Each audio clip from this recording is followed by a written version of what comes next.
بتعرف أي كلمة من الإنجوشي؟ Эти слова от своих ингушских сестер 15-летняя Дана Абу Шарех услышала впервые, когда поселилась здесь, в гостинице «Аса», вместе с остальными беженцами из сектора Газа. Слова признания в любви на ингушском языке запомнила без всякого труда. Успела выучить и русский алфавит. Мне очень нравится учить русский язык. Вот переводчик ей не нужен, молодец. انت متى اجيتي هون قبل قديش؟ من شهرين. يعني вот она приехала 2 месяца назад. За соседней партой ее родной брат Ахмад.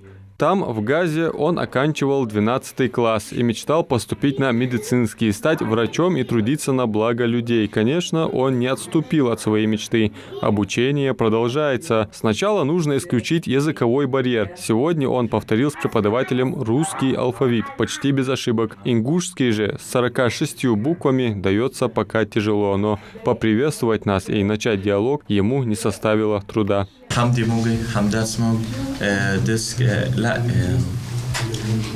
تساء شيء Один, два, три. Вот я это тоже помню. Мы стараемся здесь тоже изучать русский язык и тоже вот приятно изучать национальный народный язык ингушетский. Образовательный процесс проходит шумно и весело. Детский задор они пронесли сквозь войну, смеются и находят позитив во всем, несмотря ни на что. Мухаммад Матар пробует себя в роли телеоператора, а 9-летний Асад берет интервью у одноклассницы. В общем, смотрите прямо сейчас репортаж с места обучения палестинских детей ингушскому и русскому языков.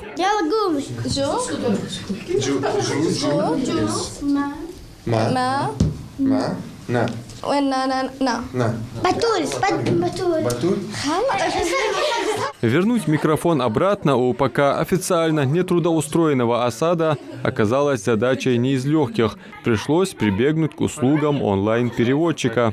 Пожалуйста.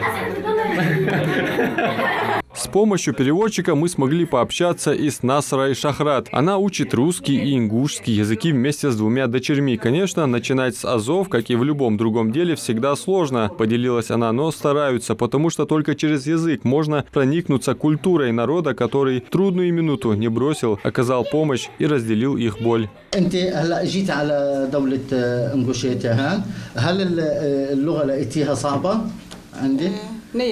Нет, она с первый раз как-то сложно вот изучать любой чужой язык, но чуть-чуть вот и надо и хочется вот учиться. А вот это что за буква?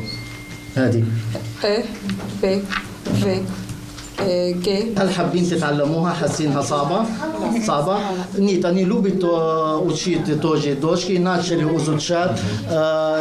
Естественно, в другая страна, другой этот самый, но им нравится, и нам нравится, что мы приехали в Ингушетию, и не ожидали даже вот такая поддержка теплая. Проводит занятия для переселенцев из сектора Газа 2 раза в неделю Накир Зангиев. На обучение русского и ингушского уходит по 1,5 часа в день.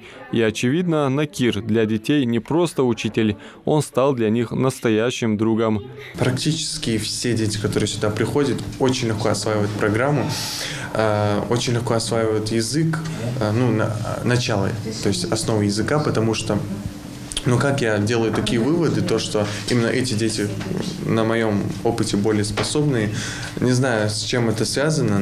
Я работаю, конечно, с детьми, я работаю в образовательной организации, но именно с ними преуспевание, оно какое-то более выражается лучше. Некоторые ученики уже перешли на чтение по слогам. Путь к знаниям нелегок, но трудности их не пугают. Помимо своего родного арабского, они не в совершенстве, но владеют английским. И можно уже сегодня смело сказать, они вырастут специалистами международного уровня. Адам Мережков, Сулейман Костоев, Магаз 24.